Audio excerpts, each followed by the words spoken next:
ciid wanaagsan saaxiibayaal waxaan rabaa inaan idinla wadaago xog ku saabsan qaadkii dalka Kenya laga keeni jiray oo maalintii shanaad si la yaab leh uga maqan Soomaaliya adigana sii faafi fariintan waxaba laga yaabaa Soomaaliya in faa'iido weyn ugu jirto maqnaanshaha qaadkaas markii hore Soomaalida ayaa diidi jirtay ama khilaaf labada dawladood ay u maqnaan jiray laakiin hadda wuxuu u maqan yahay wax intaas dhan ka duwanba ganacsatadii Kenya ayaa joojiyay qaadkii ay Soomaaliya keeni jireen sida in badan oo idin kamid ah ogtihiin shantii maalmood ee la soo dhaafay ama afartii maalmood ee la soo dhaafay iyo maanta ku shanba Soomaaliya ma imaanin qaadkii ka imaan jiray dalka Kenya waxaana sababta ugu weyn lagu sheegay in ganacsatadii Kenyaanka ahaa gaar ahaan kuwii beeraleyda ee qaadka abuuri jiray inay diidaan in Soomaaliya loo dhoofiyo ama ay u iibgeeyaan qaadka gudaha dalkaas laga soo saari jiray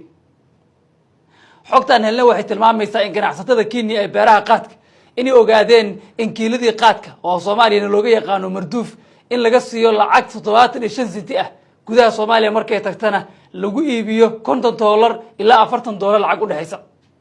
ganacsatada Kenya waxa ay baareen oo ay sheegeen inay ogaadeen in 75 senti laga siiyo marduufkii qaad ah oo kiilo u dhigma dabadeedna Soomaaliya markii lagu daro canshuurta dalka Kenya uga soo baxo iyo midda garoonka diyaaradaha ee Muqdisho looga qaado ay gaarayso lacag ka yar $10 markii gudaha wadanka lagu iibinayana laga bixiyo marduufkii qaadka ah ama wakiiladii lacag u dhaxaysa $40 ilaa $50 sidaas darteedna Kenyaatigu ay khasaaro weyn ku jiraan waxay sheegeen inay kordhiyeen lacagta laga keeno ama lacagta ay iibiyaan qaadka ganacsatada Soomaalida laga siiyo si gudaha dalka Soomaaliya loo geeyo ganacsatada Soomaalidana waxay sheegeen haddii lacagta ay kordhiyaan oo beeraha Kenya iyo ganacsatada Kenya lacag dheeraad loo saaro inaysan gudaha dalka ku iibin karin oo qiimihiisu aad u kacayo dadka Soomaalida ahna aysan gadan karin sababtoo ah waxay og yihiin badi dadka qaadka gata gudaha Soomaaliya waa dad fuqara ah ama dad miisaaniyadooda aad u hooseyso wali waxa soconaya doodo u dhaxeeya ganacsatada qaadka Soomaaliya iyo kuwa Kenya mana jirto ilaa hadda wax la isku fahmay waxaana taagan doodii xal loogu heli lahaa arrintaas Kenyaatiguna waxay sheegayaan inaysan Soomaaliya diyaar u ahayn inay qaad geeyaan ilaa lacagta hadda looga iibsado oo 75 senti ah wax loogu daro waxay rabaan $1 oo lacag laga siiyo si ay faa'iido badan uga sameeyaan si kastaba Kenya ayada ayaa markasta faa'iido ku qabtay sababtoo ah diyaarado qaada ayaa ka iman jiray gudaha Soomaaliya markii la keenana gudaha dalkaas Kenya bishii iyo sanadkiiba malaayiin lacag ah ayay ka sameyn jireen haddana haddii lacagtu ay kordhiyaan oo ay Soomaalida ogolaadaan waxaba laga yaabaa in balaayiin ay ka sameeyaan halka malaayiin $1 markii hore ay ahayd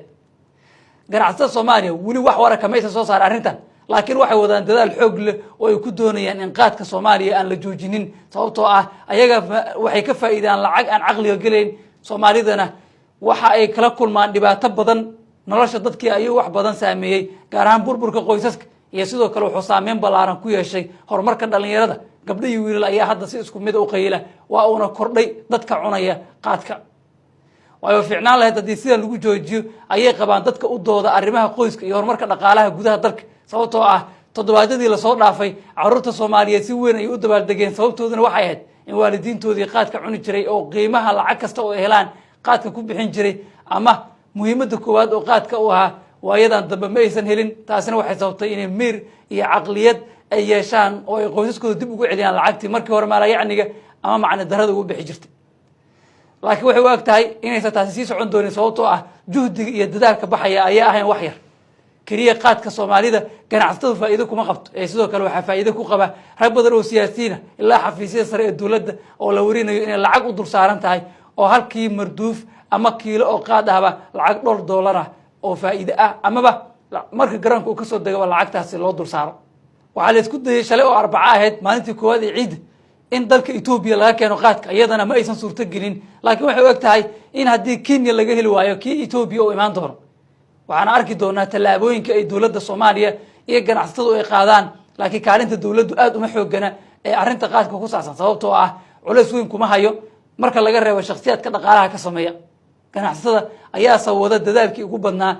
ama waxay gelinayaan waqti iyadoo ay suurtagal tahay inay ogolaadaan lacag kale oo dheeraada haddaba sidee u aragtaa in qaadkii Kenya ka imaan jiray Soomaaliya uusan imaanin muddo 5 maalmood ah ma laga dareemayaa isleedahay gudaha wadanka